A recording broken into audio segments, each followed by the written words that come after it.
Hello and welcome to another C# tutorial by Suncoast Software.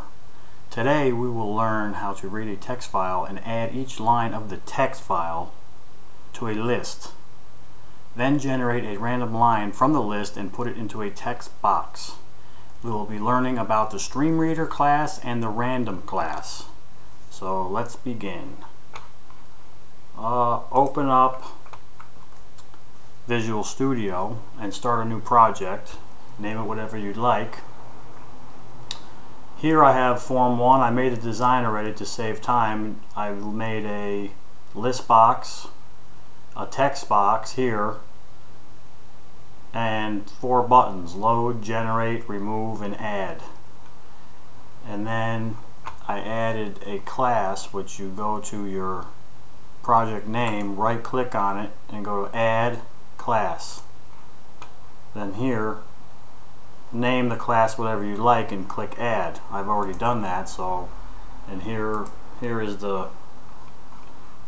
my class. I called it generator, and this is, we're going to go through the class first, and then we're going to go back to the form, and I'll show you the form code, which is very minimal.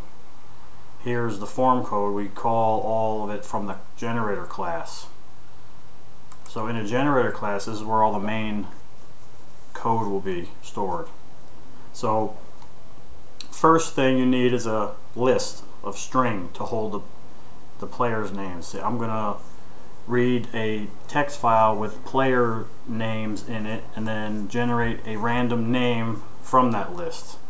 So create your public static list, as I did here, and then we're going to create a few methods. This method, load players, takes and loads all the player names from the list into the list box, so you can see them, which I'll show you how it works right now. Let it run. The form loads. The list box is empty until you click the load button. Click the load button and all the names get put into the list box from the text file.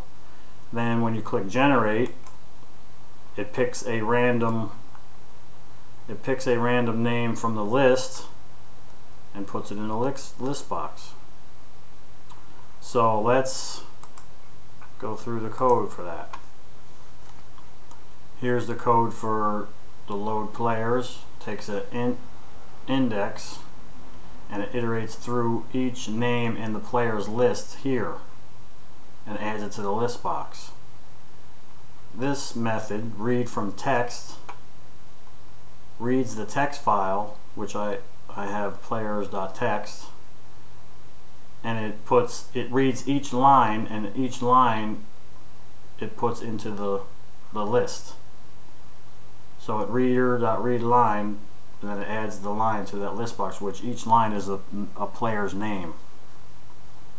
And I put that in a try-catch block in case there's an error that you don't know about. It doesn't crash your program, and it just gives you a message box saying, you know, there was an error, and then it continues.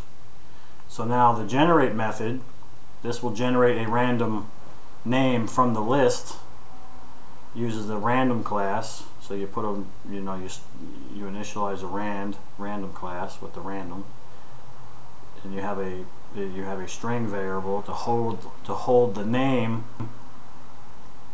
of the random name picked from the list, and the index is the place of the name.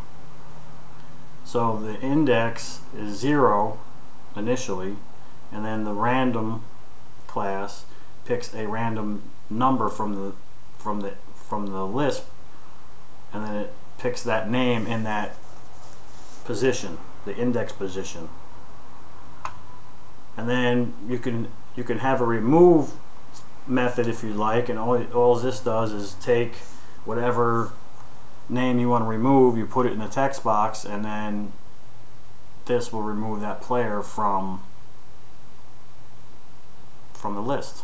And then this, if you want to add names to it, you just use this code and this will add it to So you can pause the video and go back through it, and I'm gonna have all this code in the description so you can just, you know, copy and paste it in there. But really you should write the code out yourself so you learn how this is done and not just copy and paste it.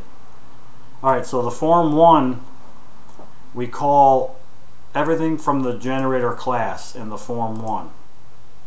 There's buttons. Button 1, 2, 3, and 4.